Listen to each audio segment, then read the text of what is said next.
was on the second floor, at the end of a hallway that leads to the other units, and I had the whole thing to myself. And for a while, it was pretty good. Quiet building, decent rent, no problems with the landlords or other tenants.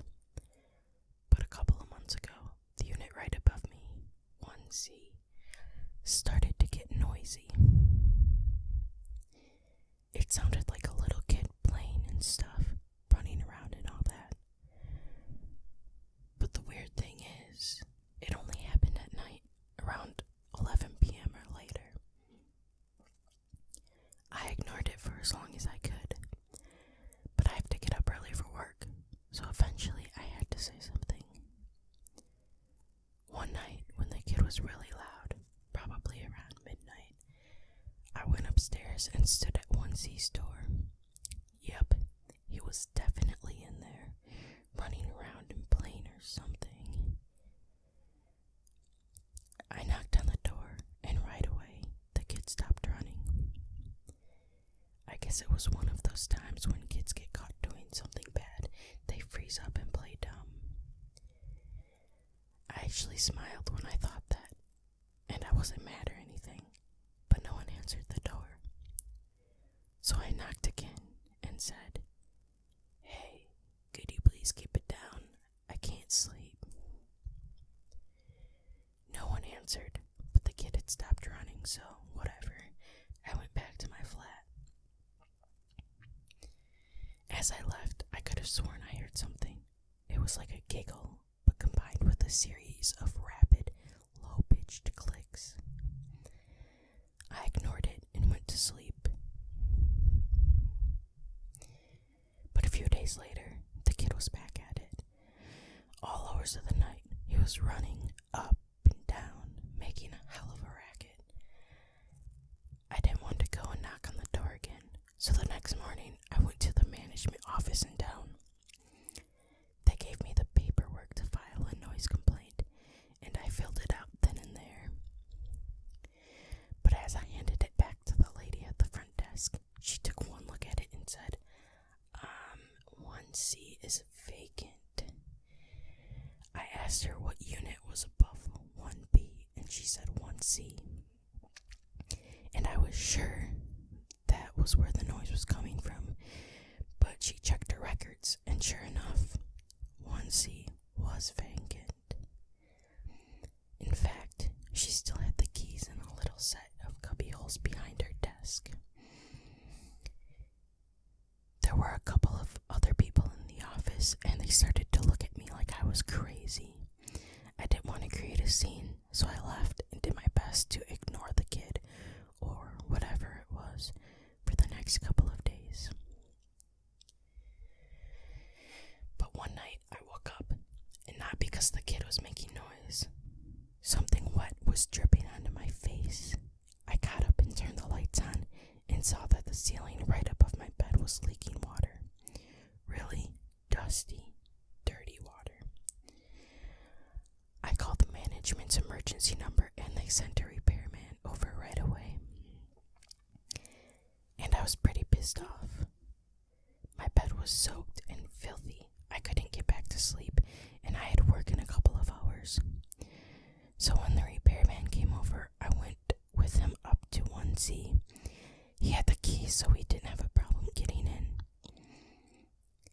There was about an inch of dust everywhere, and the moment we went in, it started to fly all over the place. I felt it coating my lips and the inside of my mouth and nose as I breathed. And it was pretty chilly, even though it was in the middle of spring and probably 70 degrees outside. So me and the repairman pulled our shirts over our noses and headed through the living room and into the bedroom, which was right above my bedroom. There was a trail of water leading from the attached bathroom, and when we followed it, we saw that a faucet was on and the sink had overflowed. I looked back into the living room. My footprints were there, and the repairman's, but that was it. We shut off the faucet, and since the repairman didn't seem too interested in talking to me, I let him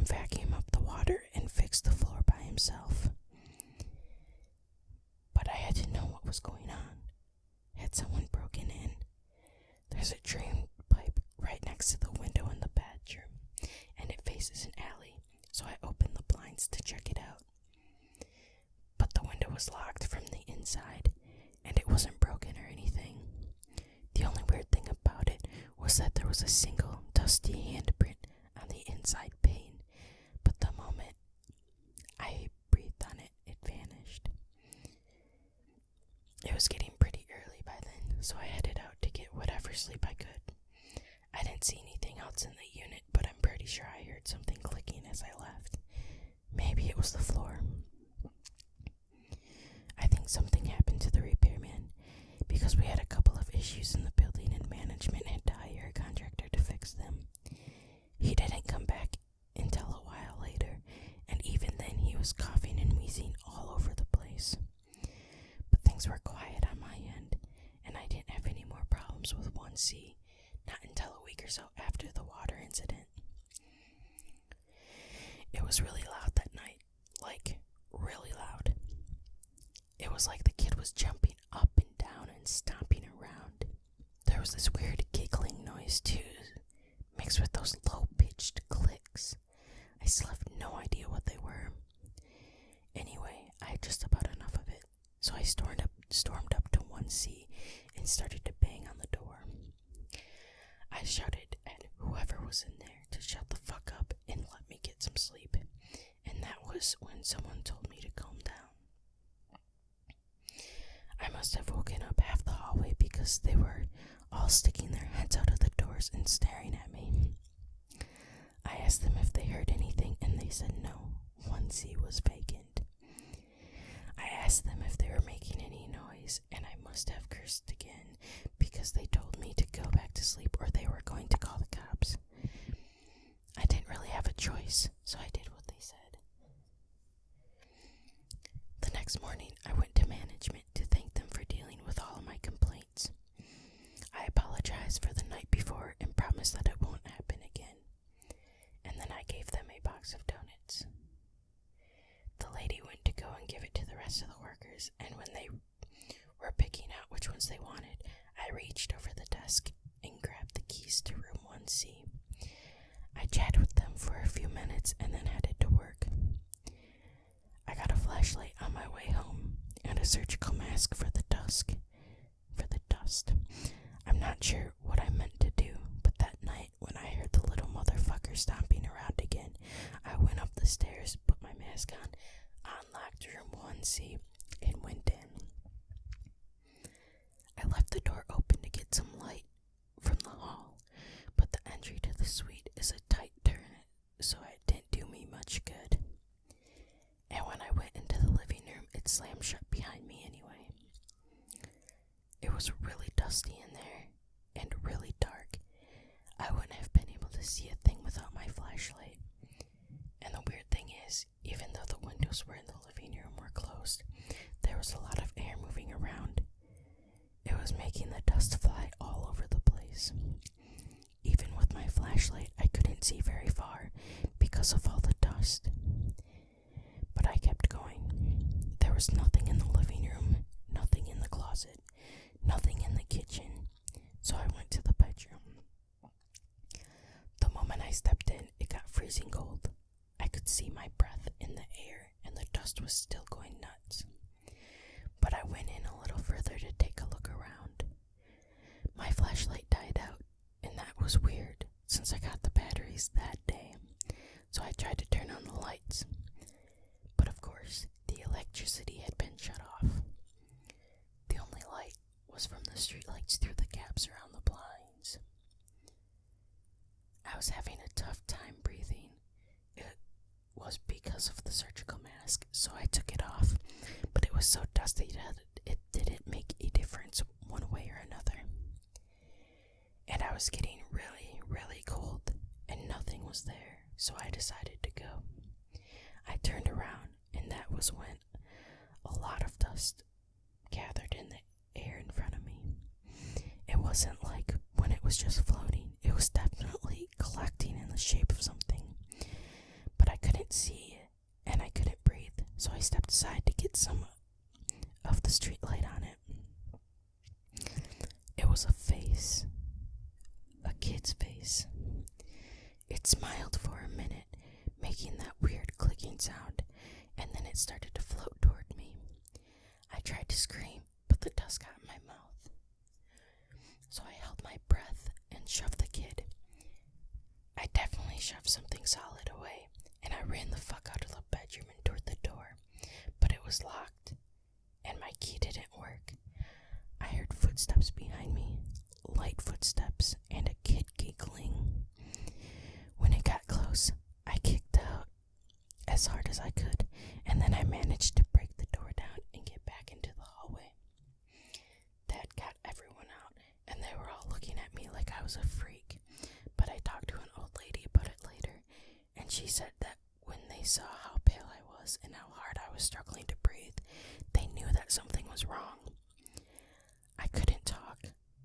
I was coughing so much, so I just pointed at the door. A couple of big guys went in to check it out. They didn't need flashlights. The lights worked just fine when they turned them on. They told me they saw footprints in the dust. Most of them were mine, but some of them were a lot smaller.